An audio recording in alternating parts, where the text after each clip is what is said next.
Hello everyone and welcome back to Football Manager 2018 and this third part of the experiment where we take a look at what would happen if Gary Monk was the perfect manager. Now last time we left off we had a bit of an issue with the game where he actually left FC United despite me trying to everything I could to make him not leave. And since then I've gone back and tried to fix it, but unfortunately my in-game editor is broken on all of the save files that I have for Gary Monk, and I save it every year. Every single one of them, I cannot for the life of me get the in-game editor to work. And instead of this drop-down box coming up, I just get a little stub with nothing on it. I can't get it to work no matter what, and it's the same for every single year of that save. So the only bit that this actually works on is right now, but I thought rather than mess around at this point, we saw that he was getting FC United of the Manchester up the leagues at about one promotion every 5 years. I thought instead, let's just see where he goes, because at the moment we know he's at Juventus. He's already 53 years old, so he's only got another 13 or so game years before he retires. And I just thought for this last part, let's just see him roll. Maybe he'll stay at Juventus for the rest of his career. We just don't know. We'll have to wait and see. But at the moment, it's really frustrating when people have a manager history, because it's very difficult to see his managerial stats. But you can see here, if we look at the competitions, he has won the Italian Cup and Serie A already. Italian Cup again there, Italian Super Cup, another Italian Cup and Serie A. So quite a few competitions here going back to his time with FC United of Manchester. But overall doing very, very well so far in Italy, but can he keep that going? Now I've already gone ahead because I've advanced his save about 30 years, so I know where this has gone. He only has about 15 years left until he retires, because he is, as I said, 53 years old at the moment. But I know that he does move clubs, and he has quite a sensational time of it. So let's go forward 3 years now. Maybe let me know in the comments what you think his pinnacle is going to be actually before we go any further, because I can guarantee it is not what you expect. So let me know in the comments, and drop a like on the video if you're happy with this little third part to this series. I know it's not ideal, but there's literally nothing I can do at this point. So let's go forward and see where Gary Monk's got to.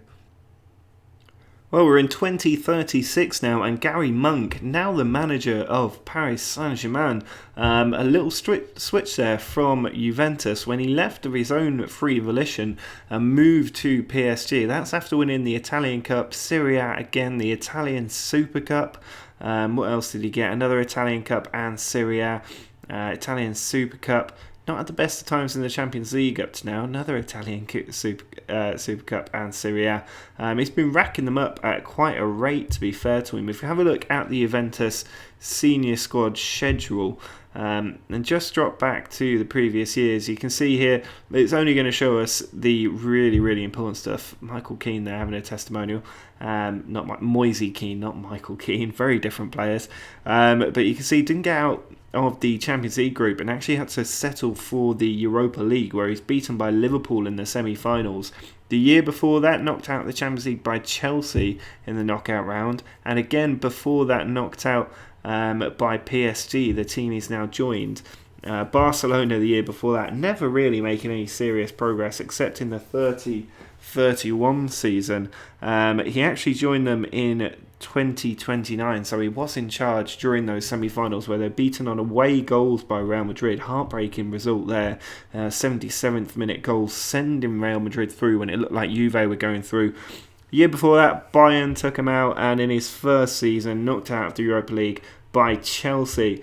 So not the greatest time in terms of his record in Europe with Juventus, but he has won quite a few cup competitions with them. That's 5, 6, 7, 8, 9, 10, 11, 12, 13, 14, 15, 16, 17, 18, 19, 20 trophies he's won with Juventus since 2029, and you can see here 1, 2, 3, 4, 5, 6 league titles before moving on to PSG. That is quite a record. Juventus have obviously been dominating for a very long time, but he managed to keep that going all but for one season where they finished second. So pretty good for Gary Monk there in Serie A, showing he can do it with the best. But let's go forward and see how he gets on with PSG.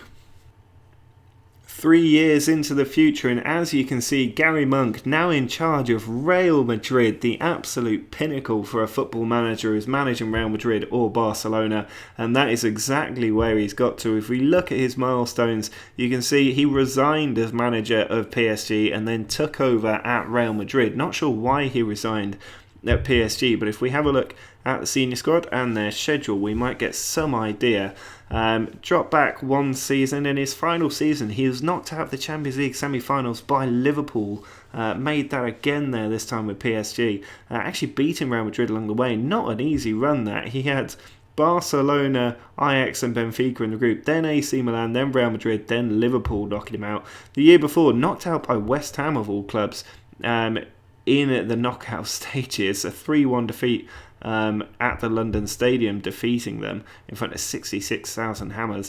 The year before that, though, he did actually manage to win the Champions League on penalties over Manchester City. Manchester City only managing it to take it that far, thanks to a 86th minute equaliser, but ultimately he was able to lift it over Bayern, Chelsea, Juve, his former team that he knocked out along the way. So finally Gary Monk has a Champions League winners medal to add to his trophy haul. If we go back and have a look at his competitions history, we can just get a final look at other competitions. He won the Coupe de la Ligue, Trophée des Champions, French Cup, Ligue 1, Coupe de la Ligue. There are so many competitions in France. Club World Championship as well. Wasn't able to win the Super Cup though, runner-up there. Champions League, there it is, 2037, along with the League, and Trophée des Champions followed the following season, but he did win the Coupe de la Ligue as well. So many trophies there in his very first season at PSG, doing a remarkable job really. I'm not sure if they actually won Ligue 1 every single year. If we have a look, they did win it every year that he was manager, so no problems there for Gary Monk. He keeps up his record. I think that's something like 8 or 9 consecutive titles in his time as a manager. But let's go forward and see how he gets on at Real Madrid. Here we are then, Gary Monk still at Real Madrid, now 64 years old, about teetering on retirement. Let's have a look how he's got on in his short time in Spain. Only about 3 seasons. Still in charge though, not been sacked. That's always encouraging. If we have a look at their senior squad schedule, then you can see he was knocked out in the semi-finals by AC Milan. The previous season, he was knocked out in the semi-finals by West Ham, who are having the greatest run in Europe ever. And the year before that, knocked out by Bayern Munich. So not had the greatest time in the Champions League. Knocked out by Man City the year before that. And the year before that, knocked out by PSG. I think actually he might have been in charge at PSG at the time then. So not done that well in the Champions League, it has to be said. If we go back and just have a look at his milestones, then you can see not too many wins here. He did win La Liga in 2042. He won the Spanish Super Cup in 2041, La Liga in 2041 as well. Before that, not an awful lot showing up here. I think it'd probably help if we went to the competition screen and got right back to the top again. So there's his 2 La Ligas. Before that, the Coupe de la Liga with PSG. So that's all he's won with Real Madrid, is 2 La Ligas and a Spanish Super Cup, and that is really quite disappointing. We're in the year 2043 now. If I just look at my notes, this is his final year at Real Madrid, so maybe he's just been sacked. We have no idea. But there is one more club for 2 more years left for him to go, and I asked you to guess at the start of this episode what team you think that is. There's been a few clues along the way, but I'd love it if somebody got this right without cheating. So let me know down below, and let's go ahead and look at his final club as the perfect manager.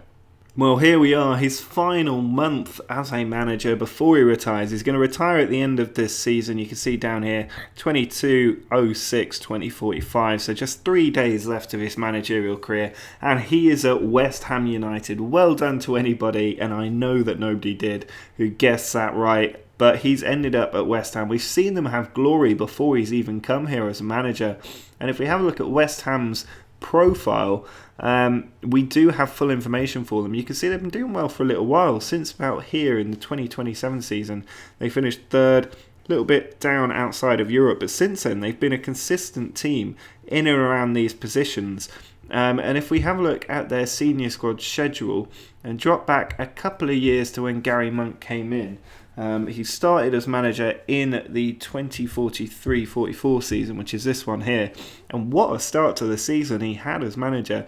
A few testimonials here, but started off brilliantly, winning the European Super Cup with them 3-0, and then through the Premier League as well. Doom won the Champions League group, beaten by Watford, ending his unbeaten run as manager. But he just wasn't beaten at any point other than then. Did win in the Club World Championship final with them, 2-0 over Sao Paulo. And then they started to hit some really poor form. They managed to get through in the Carabao Cup final at least, but beaten by Man United, and then managed to get past Bayern Munich in the Champions League, but lost in the final of the Carabao Cup 2-1, an 88th minute winner for Liverpool, knocking them out, and a few league defeats here as well. But they beat Atletico Madrid, wins back-to-back over City and United in the league, and managed to go through to the semi-finals of the Champions League. And then against Liverpool in the semi-finals, they actually won it 2-0 at home, sent them to the final, and in the final they beat Man City 2-1, so that Gary Monk wins the Champions League with West Ham United. And that is not how I thought I would end this experiment, with Gary Monk winning the Champions League. But you can see they lost the European Super Cup the next season. Still very good start to the season, beat Everton in the Carabao, I thought that was a Club World Championship final then, it's just the way the fixture list is. 6-0 win in the World Cup, Club World Cup anyway. Knocked out actually by Liverpool in the Carabao Cup semi-finals, but through in the FA Cup. Managed to get past Sevilla in the Champions League, lost to Real Madrid 1-0, but beat them 3-1. So into the semi-finals, 1-1 with Juventus, and then beat them 2-1. Can they win it again? No, beaten by Barcelona in the final there. A man sent off in the 40th minute is never going to help, but he's taken them to back-to-back Champions League finals, and that really is just so impressive for him having done that. If we have a look at his milestones, you can see if we go to the competitions, runners-up in the Champions League, third in the league, winners of the Club World Cup, winners of the Champions League, winners of the Club World Cup, winners of the European Super Cup, and then we're back at Real Madrid. So a few competitions to add to him there. If we have a look at his biography, you'll have to pause this to have a really good read. There's a lot of stuff on his playing career, but if you go down a little bit to around this point here, after leaving them, he went on an 11-year spell with FC United, winning quite a few trophies, the best that they've ever done. If we have a quick look at FC United, actually, you can see they're back in the Vanarama National North. After this lovely rise with Gary Monk, they did completely fall apart and have now dropped back down into the Vanarama National League North. So not ideal for them, and it does show that having a good manager certainly does help. But he then had his time with Juventus, winning Serie A. What's that? Is that 6 times? The Italian Cup 7 times, Italian Super Cup 7 times. He went to PSG, where he won Ligue 1 a couple of times, Trophy de Champion 3 times, Club World Cup once, the European Champions Cup once as well, his first Champions League, French Cup, and 3 Coupe de la Ligue. So a lot of trophies in that spell at Juve and then PSG. Then he went to Real Madrid, where he managed to win La Liga a couple of times, the Spanish Super Cup once. Then with West Ham, he won the Club World Championship twice, the Champions League once, and the European Super Cup once as well. So interesting that he has actually never won the Premier League though, despite that being the ultimate goal of this save when we started it. But he has won an awful lot of trophies. And if we have a look at his overview here, 31 cup competitions, 12 league titles is not a bad haul whatsoever. 4 promotions, 2 relegations, all of those with FC United Manchester. He's bought 2.2 billion of players and sold 1.9 billion, so only 300 million transfer excess, which isn't bad given how much he's won. That's really quite impressive. But he is the highest nationality ranking and the highest nation ranking, 9th in the world for managers as well. I'd say that's a pretty successful career for the world's best manager, Gary Monk. But let me know in the comments what you thought of this experiment. I know it didn't quite go how we originally planned it, but I think it was still quite exciting nonetheless. Do subscribe to the channel if you're enjoying these experiments. There will be a new one in a couple of days' time. You can also support the channel on Twitter, Patreon, and with the website using the links in the description. But until next time, see ya!